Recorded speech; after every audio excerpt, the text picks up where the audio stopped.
রাজধানীর কল্যাণপুরে আগুনে পুড়ে গেছে সুন্দরবন কুরিয়ার সার্ভিসের একটি গুদাম। মঙ্গলবার রাত 2:30টায় গুদামটিতে আগুন লাগে। স্থানীয়রা জানায়, সুন্দরবন কুরিয়ার সার্ভিসের নিচ তলায় গুদামের ধোঁয়া দেখে ফায়ার সার্ভিসে খবর দেন তারা।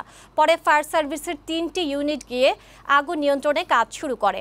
1 ঘন্টার চেষ্টায় আগুন নিয়ন্ত্রণে আনে তারা। তবে ততক্ষণে আগুনে পুড়ে যায় এই শাখায় বুকিংয়ের মালামাল। কুরিয়ার সার্ভিস কর্তৃপক্ষ জানিয়েছে, মালামালগুলো বুকিং দেওয়া ছিল। এ বিষয়ে পরবর্তীতে সিদ্ধান্ত নেওয়া হবে। এদিকে আগুন লাগার কারণ সম্পর্কে জানতে পারেনি ফায়ার সার্ভিস।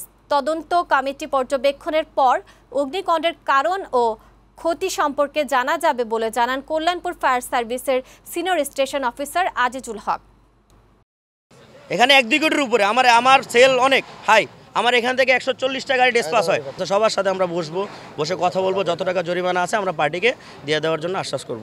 তদন্ত সবাইকে আমরা বলতে পারবো যে কত পরিমাণ ক্ষতিগ্রস্ত হয়েছে। এখানে কেমিক্যাল ছিল, ব্যাটারি ছিল, অ্যাসিড ছিল, বিভিন্ন খাওয়ার ধরনের পলিথিন, কাপড় ইত্যাদি অনেক মালামাল ছিল। কিন্তু ওদের নিজস্ব কোনো অগ্নিনির্বাপণ ব্যবস্থা বা হাইটেন বা হুজরিল বা এমনকি রিজার্ভার কিছু ছিল না।